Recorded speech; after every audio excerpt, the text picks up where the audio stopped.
ರಾಜ್ಯ ರಾಜಕಾರಣದಲ್ಲಿ ಮುಸ್ಲಿಮರಿಗಾಗಿ ನೀಡಿರೋ ಗುತ್ತಿಗೆ ಮೀಸಲಾತಿ ಕಿಚ್ಚು ಹಚ್ಚುತ್ತಾ ಇದೆ. ವಿಚಾರವಾಗಿ ಡಿಸಿಎಂ ಡಿಕೆ ಮತ್ತು ಬಿಜೆಪಿ ರಾಜ್ಯಾಧ್ಯಕ್ಷರ ಮಧ್ಯೆ ವಾಗ್ಯುದ್ಧ ನಡೆದಿದೆ. ಈ ಸುದ್ದಿಯನ್ನು ನೋಡೋಣ ರಾಜಕೀಯ ನ್ಯೂಸ್ ಟಾಪ್ 9 ನಲ್ಲಿ. ಸರ್ಕಾರಿ ಗುತ್ತಿಗೆಯಲ್ಲಿ ಅಲ್ಪಸಂಖ್ಯಾತರಿಗೆ ಮೀಸಲಾತಿ ನೀಡುವುದಾಗಿ ಕಾಂಗ್ರೆಸ್ ಸರ್ಕಾರ ಬಜೆಟ್ನಲ್ಲಿ ಘೋಷಿಸಿದ್ದು, ಈ ಬಗ್ಗೆ ಕ್ಯಾಬಿನೆಟ್ನಲ್ಲಿ ಚರ್ಚಿಸಲಾಗಿದೆ. 2 ಕೋಟಿಯವರೆಗಿನ ಕಾಮಗಾರಿಗಳಲ್ಲಿ 4% ಮೀಸಲಾತಿ ನೀಡುವ ಸಂಬಂಧ ಇದೇ ಅಧಿವೇಶನದಲ್ಲಿ ವಿಧೇಯಕ ಮಂಡಿಸಲು ಸಂಪುಟ ಸಭೆಯಲ್ಲಿ ತೀರ್ಮಾನಿಸಲಾಗಿದೆ. ಆದ್ರೀಗ ಈ ವಿಚಾರ ರಾಜ್ಯ ರಾಜಕಾರಣದಲ್ಲಿ ಕಿಚ್ಚು ಹಚ್ಚಿದೆ. ಗುತ್ತಿಗೆ ಮೀಸಲಾತಿ ವಿಚಾರಕ್ಕೆ ಬಿಜೆಪಿ ರಾಜ್ಯಾಧ್ಯಕ್ಷ ಬಿವೈ ವಿಜಯೇಂದ್ರ ಕೆರಳಿ ಕೆಂಡವಾಗಿದ್ದಾರೆ. ಸರ್ಕಾರದ ನಿರ್ಧಾರ ಧರ್ಮಗಳ ಮಧ್ಯೆ ವಿಷಬೀಜ ಬಿತ್ತುವ ಕೆಲಸ ಅಂತ ಕಿಡಿಕಾರಿದ್ದಾರೆ. ಈ ಮಾತಿಗೆ ಗರಂ ಆದ ಡಿಸಿಎಂ ಡಿಕೆ ವಿಜಯೇಂದ್ರ ಮೊದಲು ನಾಡಗೀತೆ ಓದ್ಲಿ ಅಂತ ತಿರುಗೇಟು ಕೊಟ್ಟಿದ್ದಾರೆ.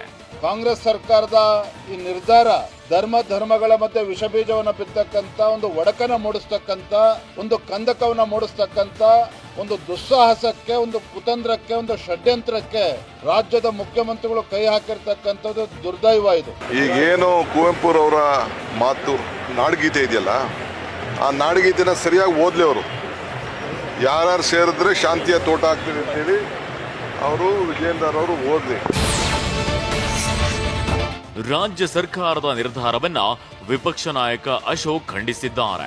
ಈಗ 4% ಕೊಟ್ರೆ ಹಿಂದೂಗಳ ಕತೆ ಗೋವಿಂದ ಅಂತ ಹೇಳಿದ್ದಾರೆ. ಈ ಮಾತಿಗೆ ಡಿಕೆ ಅಲ್ಪಸಂಖ್ಯಾತರು ಅಂದ್ರೆ ಬರೀ ಮುಸ್ಲಿಮರಲ್ಲ ಅಂತ ಹೇಳಿದ್ದಾರೆ. ಅವರು ಹಿಂದೂಗಳ ಕತೆ ಏನು? ಹಾಗಾದ್ರೆ ಹಿಂದೂಗಳ ಕಾಂಟ್ರಾಕ್ಟರ್ಗಳು ಇದಾರಲ್ಲ, ಇವತ್ತು ಮುಸ್ಲಿಮರಿಗೆ 4% ಮಾಡಿದ್ದಾರೆ. ಅದನ್ನ 50%ಗೂ ರೈಸ್ ಮಾಡೋಕ್ಕೆ ಹಿಂಜೇರದೇ ಇರೋವಂಥ ಸರ್ಕಾರ ಕಾಂಗ್ರೆಸ್ ಸರ್ಕಾರ ಇಲ್ಲಿರೋದು. ಯಾರು ಹೇಳಿದ್ದು 4% ಮುಸ್ಲಿಂ ಕೊಡ್ತಾ ಇಲ್ಲ, ಅದು 4% ಅನ್ನೋದು ಸುಳ್ಳು. ಅಲ್ಪಸಂಖ್ಯಾತರಿಗೆ ಅಂತ ಇದೆ, ಅಲ್ಪಸಂಖ್ಯಾತರು ಬ್ಯಾಕ್ವರ್ಡ್ ಕ್ಲಾಸು ಅಂತ ಇದೆ. ಅಂದರೆ ಎಲ್ಲ ಮೈನಾರಿಟಿ ಅಂದರೆ ಎಲ್ಲರೂ ಸೇರ್ತಾರೆ. ಕ್ರಿಶ್ಚಿಯನ್ಸ್ ಸೇರ್ತಾರೆ, ಜೈನ್ಸ್ ಸೇರ್ತಾರೆ, ಪಾರ್ಸಿ ಸೇರ್ತಾರೆ, ಸಿಖ್ಸ್ ಸೇರ್ತಾರೆ, ಎಲ್ಲರೂ ಸೇರ್ತಾರೆ. ಇನ್ನು ಸರ್ಕಾರದ ವಿರುದ್ಧ ಮಾಜಿ ಸಿಎಂ ಬಿಎಸ್ ಯಡಿಯೂರಪ್ಪ ಕಿಡಿಕಾರಿದ್ದಾರೆ. ರಾಜ್ಯದಲ್ಲಿ ತುಗಲಕ್ ದರ್ಬಾರ್ ನಡೆಯುತ್ತಿದೆ, ಎಷ್ಟು ದಿನ ನಡೆಯುತ್ತೋ ನಡೆಯಲಿ ಅಂತ ಕುಹಕವಾಡಿದ್ದಾರೆ. ಒಂದು ರೀತಿ ತುಗಲಕ್ ದರ್ಬಾರ್ ನಡೆದಿದೆ, ಮಾಡಿ ಎಷ್ಟು not correct and supreme court also against this decision. ಏನು ಇವರು ಕಾಂಗ್ರೆಸ್ ಪಾರ್ಟಿ ಅವ್ರ ಅಪ್ಪನ ಮನೆ ಆಸ್ತಿ ಅಂತ ತಿಳ್ಕೊಂಡ್ಬಿಟ್ಟಿದೆ. ಇದು ಟ್ಯಾಕ್ಸ್ ಪೇಯರ್ಸ್ ಹಣ, ಇದು ಕರ್ನಾಟಕ ರಾಜ್ಯದ ಟ್ಯಾಕ್ಸ್ ಪೇಯರ್ಸ್ ಹಣ. ಇಲ್ಲಿ ಲೂಟಿ ಹೊಡ್ಕೊಂಡು ಹೋಗ್ತಾರೆ ಇವರೆಲ್ಲ ಬಂದು. ವಿಜಯೇಂದ್ರ ಸರ್ವರಿಗೂ ಸಮಪಾಲು, ಸರ್ವರಿಗೂ ಸಮಬಾಳು ಎಂಬ ಘೋಷ ವಾಕ್ಯವನ್ನ ಟ್ವೀಟ್ ಮಾಡಿದ್ರು. ಈ ಬರಹಕ್ಕೆ ಕೆರಳಿದ ಡಿಕೆ ಹಾಗಿದ್ರೆ ಮುಸ್ಲಿಮರನ್ನ ಕೇಂದ್ರದಲ್ಲಿ ಮಂತ್ರಿ ಮಾಡಿ ಅಂತ ಸವಾಲು ಹಾಕಿದ್ದಾರೆ. ಇಷ್ಟೇ ಅಲ್ಲದೆ ಮುಸ್ಲಿಮರು, ಜೈನರು, ಸಿಖ್ಖರು ಈ ದೇಶದವರೇ ಅಂತ ಬೆಂಕಿಯುಗುಳಿದ್ದಾರೆ. ಸಮಪಾಳು ಅನ್ನೋರು ಯಾರೋ ಒಬ್ಬನ MLC ಮಾಡ್ಕೊಳ್ಳಿ, ಅವರು ಒಬ್ಬನ ರಾಜ್ಯಸಭೆ ಮೆಂಬರ್ ಮಾಡಲಿ, ಸೆಂಟ್ರಲ್ ಗೌರ್ಮೆಂಟ್ ಅಲ್ಲಿ ಮಂತ್ರಿ ಮಾಡಲಿ, ಒಂದಿಬ್ರು ಕ್ರಿಶ್ಚಿಯನ್ಸ್ನ, ಒಂದು 3 ಜನ ಮುಸ್ಲಿಮ್ಸ್ನ ಮಾಡ್ಕೊಳ್ಳಿ. ಆಗ ವಿಜಯೇಂದ್ರಗೆ ಸಮಪಾಳು ಅಂತ ಮಾತಾಡೋಕ್ಕೆ ಒಂದು ಅವಕಾಶ ಇದೆ. ಮುಸ್ಲಿಮ್ಸ್ ಇರ್ಬೋದು, ಕ್ರಿಶ್ಚಿಯನ್ಸ್ ಇರ್ಬೋದು, ಸಿಖ್ ಇರ್ಬೋದು, ಬೌದ್ಧರು ಇರ್ಬೋದು, ಅವರೆಲ್ಲ ನಮ್ಮ ದೇಶದ ಪ್ರಜೆಗಳು, ಕರ್ನಾಟಕ ರಾಜ್ಯದ ಪ್ರಜೆಗಳು.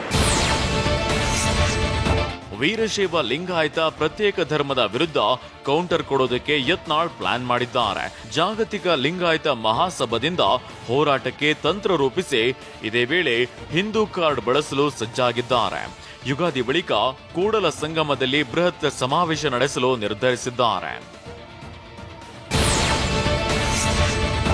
ಇಡೀ ಬಿಜೆಪಿ ಪಕ್ಷವೇ ಯತ್ನಾಳ್ ಹಿಂದುತ್ವದ ಚೆಕ್ ಮೇಟ್ ಇಟ್ಟಿದ್ದಾರೆ. ಕಳೆದ ವಿಧಾನಸಭೆ ಚುನಾವಣೆ ಸೋಲುವುದಕ್ಕೆ ಹಿಂದೂಗಳ ಮತಗಳೇ ಕಾರಣ ಎಂದಿದ್ದಾರೆ. ಇಷ್ಟೇ ಅಲ್ಲದೆ ತುಷ್ಟೀಕರಣದ ಸರ್ಕಾರದ ವಿರುದ್ಧ ಹೋರಾಟ ಮಾಡ್ತಿದ್ದೇವೆ, ರಾಜ್ಯಾಧ್ಯಕ್ಷ ಹೊಂದಾಣಿಕೆ ಗಿರಾಕಿ ಅಂತ ಮತ್ತೊಮ್ಮೆ ಮಾತಿನ ಚಾಟಿ ಬೀಸಿದ್ದಾರೆ. ಇವನ್ ನಮ್ಮ ವಿರೋಧ ಪಕ್ಷ ನಾಯಕರು ನೀನೇ ಮಾತಾಡ್ತಾರೆ. ಪಾಕಿಸ್ತಾನ ಬತ್ತು, ಯಾವ ಹಿಂದೂಗಳು ಬರ್ತಾನೆ ನೀ ಮಾತಾಡು, ಉಳಿಕಿದ ಅವಂತೂ ರಾಜ್ಯಾಧ್ಯಕ್ಷ ಅಂತೂ ಅವ ಅಡ್ಜಸ್ಟ್ಮೆಂಟ್ ಗಿರಾಕಿ, ಅವೇನು ಮಾತಾಡೋದಿಲ್ಲ, ಅವ್ರೇನು ನ್ಯಾಯ ಸಿಗೋದಿಲ್ಲ ಅಂತ ಗೊತ್ತಾಗಿತ್ತು. ಅದಕ್ಕೆ ನಾವು ಹೋರಾಟ ಮಾಡಕತ್ತೀವಿ. ಅವ್ರಿಗೆ ಒಂದ್ ಕಡೆ ಯತ್ನಾಳ್ ಹಿಂದೂ ಅಸ್ತ್ರ ಹೂಡಿದ್ರೆ ವಿಜಯೇಂದ್ರ ಇದಕ್ಕೆ ಪ್ರತ್ಯಾಸ್ತ್ರ ಬಿಟ್ಟಿದ್ದಾರೆ. ಬೆಳಗಾವಿ ಜಿಲ್ಲೆಯ ಕಾರ್ಯಕ್ರಮವೊಂದರಲ್ಲಿ ಮಾತನಾಡಿ ತಮ್ಮ ತಂದೆಯ ಮಾರ್ಗದರ್ಶನದಲ್ಲಿ ಕೆಲಸ ಮಾಡೋದಾಗಿ ಹೇಳಿದ್ರು. ಇದರ ಜೊತೆಗೆ ಸಂಘ ಪರಿವಾರದ ಹೆಸರು ಪ್ರಸ್ತಾಪಿಸಿ ಯತ್ನಾಳ್ ಚೆಕ್ಮೇಟ್ ಇಟ್ರು. ನನಗೊತ್ತು ಯಡಿಯೂರಪ್ಪನವ್ರ ಮಗ ಆಗಿ ತಂದೆಯವರು ಯಾವ ರೀತಿ ಬಡವರ ಪರವಾಗಿ ರೈತರ ಮಧ್ಯೆ ಇದ್ದು ಹೋರಾಟಗಳನ್ನು ಮಾಡ್ಕೊಂಡು ಬಂದ್ರು, ನಾನು ಸಹ ತಂದೆಯವರ ಒಂದು ಮಾರ್ಗದರ್ಶನದಲ್ಲಿ ಸಂಘ ಪರಿವಾರದ ಒಂದು ಮಾರ್ಗದರ್ಶನದಲ್ಲಿ ರಾಜ್ಯದಲ್ಲಿರ್ತಕ್ಕಂಥ ಎಲ್ಲ ಹರಗುರು ಚರಮೂರ್ತಿಗಳ ಒಂದು ಆಶೀರ್ವಾದದಿಂದ, ನಮ್ಮೆಲ್ಲರ ಆಶೀರ್ವಾದದಿಂದ ಇವತ್ತು ಬಡವರ ಪರವಾಗಿ ಹೋರಾಟವನ್ನು ಮಾಡೋದ್ರ ಮುಖೇನ ಆ ನಾಡಿನ ರೈತ ಬಡವರ ಪರವಾಗಿ ಧ್ವನಿ ಎತ್ತುವ ಕೆಲಸವನ್ನ ನಾನು ಮಾಡ್ತೇನೆ ಅನ್ನೋ ಮಾತನ್ನ ಈ ಸಂದರ್ಭದಲ್ಲಿ ಹೇಳ್ತಾ, ಇನ್ನು ಬಣಕಿತ್ತಾಟದ ಮಧ್ಯೆ ಬಿಎಸ್ ಯಡಿಯೂರಪ್ಪ ಒಗ್ಗಟ್ಟಿನ ಮಂತ್ರ ಜಪಿಸಿದ್ರು. ಮುಂದಿನ ಬಾರಿ ಬಿಜೆಪಿಯನ್ನ ಅಧಿಕಾರಕ್ಕೆ ತರಲು ಒಟ್ಟಾಗಿ ಪ್ರಯತ್ನಿಸ್ತೇವೆ ಅಂತ ಹೇಳಿದ್ದಾರೆ. ಬರುವಂಥ ದಿವಸಗಳಲ್ಲಿ 100ಕ್ಕೆ 100 ನಾವು ಅಧಿಕಾರಕ್ಕೆ ಬರ್ತೀವಿ ಅನ್ನೋ ವಿಶ್ವಾಸ ಇದೆ. ಆ ದಿಕ್ಕಿನಲ್ಲಿ ನಾವೆಲ್ಲ ಒಟ್ಟಾಗಿ ಸೇರಿ ಪ್ರಾಮಾಣಿಕ ಪ್ರಯತ್ನ ಮಾಡ್ತಾ ಇದ್ದೀವಿ. ಯಡಿಯೂರಪ್ಪನವ್ರು ಏನಾದರೂ ಸಲಹೆ ಕೊಡೋದಾದ್ರೆ ಏನು ಸಲಹೆ ಪ್ರಶ್ನೆನೇ ಇಲ್ಲ, ಎಲ್ಲರೂ ಒಟ್ಟಾಗಿ ಕೆಲಸ ಮಾಡೋದು ಅಷ್ಟೇ.